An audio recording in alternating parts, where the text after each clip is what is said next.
Good morning, everybody. Welcome to day 4 of ISE 2017. Seems a bit strange to be saying day 4, but it's the second year. It's the natural course of things now. We're in Amsterdam, NEC Display Solutions in Hall 5 on stand R24.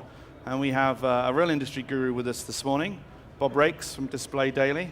Bob's been a regular on our show for a couple of years, and he's well known in the industry. Let me start off just by asking you your impressions of the show overall.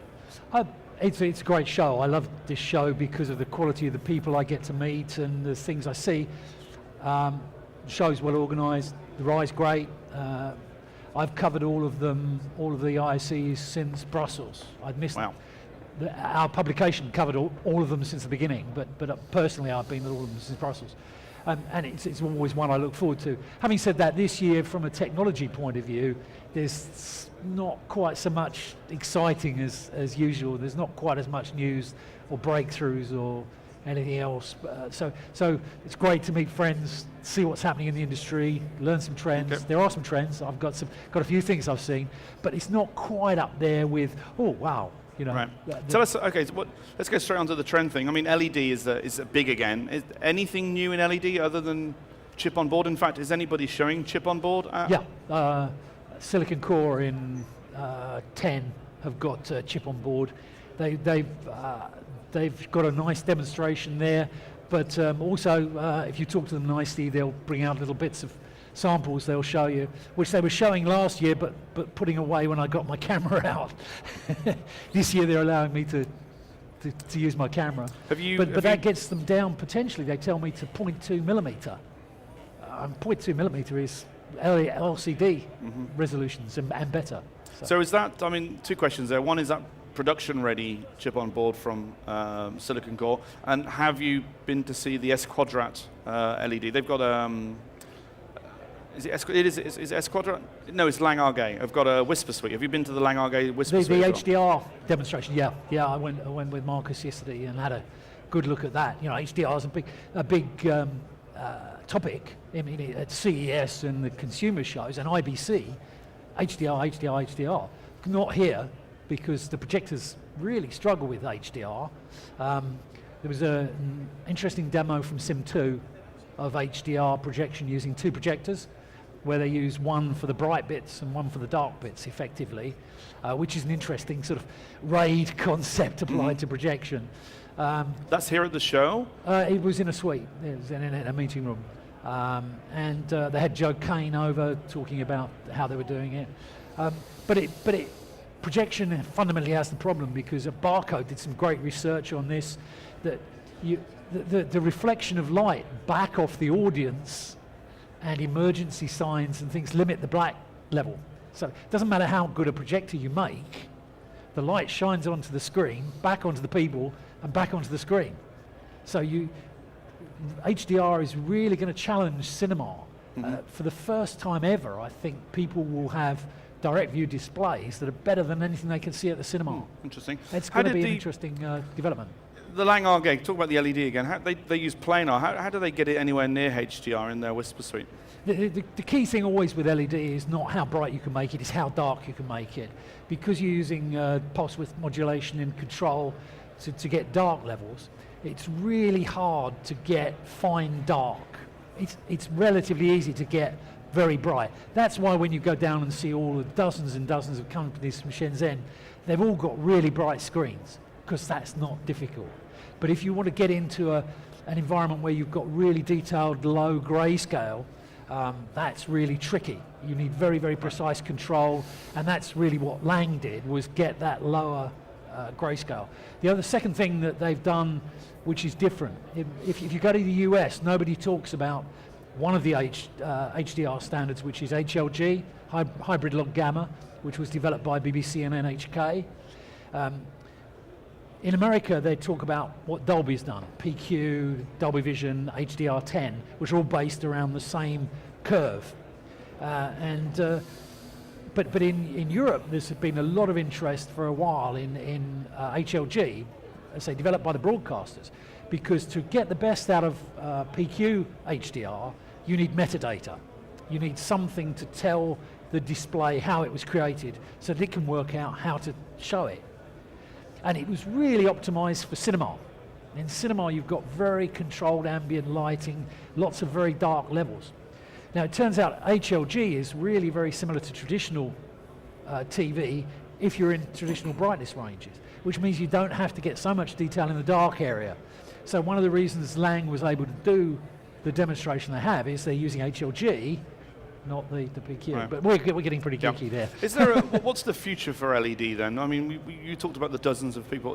Not dozens. I think there are 160 Shenzhen people here. What's the future for LED generally? And is North America and people like Barker going to be able to keep abreast of it? And will people pay for higher quality LED? Or what's going to happen in the whole LED market? Well, the real challenge with LED is if you analyse the costs. The critical point about LED is not cost per area. We're used to having display technologies that cost per area. If you really dig down into the numbers for LED, it's cost per pixel.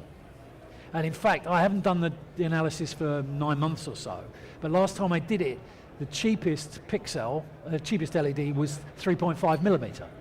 If you go bigger than that, you start paying more for the plastic and the metal and the integration. If you go smaller than that, it's hard to drive, you've got power issues, and you start paying for that. But you've got a cost per pixel. So given a certain resolution, as you go smaller than 3.5, your cost goes up. And it goes up according to the area, if you squeeze the same number of pixels into a smaller area. So the challenge is, how do you radically change the cost per LED? And it's the cost of the individual LEDs that is the critical factor in driving small pitch. And we're already at the stage where a wonderful statistic I saw a couple of weeks ago, the number of LEDs made in the world in 2016 was 303 billion. You know, the industry is already making nearly 1 billion, well by now we're probably making 1 billion LEDs per day. You make 1 billion cornflakes a day, that's a lot. But 1 billion semiconductor devices already. Now you're already at quite a big scale. So even if you get to trillions, even if you start to make multiple billions per day, can you really drive the cost down by a factor of 4, 8, a factor of 10? Because that's what you've got to do if you want to really compete with LCD or OLED or other area technologies. But if you were a Daktronics or a Barco or a Nanolumens, should you be worried? Yeah, absolutely. There's a feeding frenzy around it, and not all of them will survive in that. It's just not enough to go round. The other factor that nobody seems to be talking about is arguably LED is the first Chinese display technology. You know, DLP is American, LCD was Japanese and Korean, a little bit Taiwanese, OLED is Korean, the Chinese have got LED, and there's a, you know, don't underestimate the importance of politics in this. You know, my friend Bruce Burkhoff, who used to be LG Philips LCD, been in displays for years, always says engineering beats science, but economics beats engineering. But politics beats economics, and politically China wants to be the LED centre. Have you had a chance to look at the OLED stuff that's been around? There's quite a few manufacturers have been doing that, and what's your general thoughts on the market there? Really, there's only 2 people making OLEDs. It's simple. LG makes big OLEDs, Samsung makes small OLEDs. LG makes all the big OLEDs. Anything above a few inches diagonal is LG. And Samsung has 95% of the small OLED market. So that's it. There aren't multiple companies, there's only 2. And in terms of AV, apart from a few prestige projects, OLED is really not going to make it in its current form, because you get screen burn. You're talking about 16:7 operation, very limited brightness. Brightness goes down when you put too much on the screen. It's noise, not signal. You know, the volumes of OLEDs selling in the market at the moment are in the almost into 3 figures per quarter in Europe. You know, I mean, it's selling handfuls, and there's no change of that likely in the short term.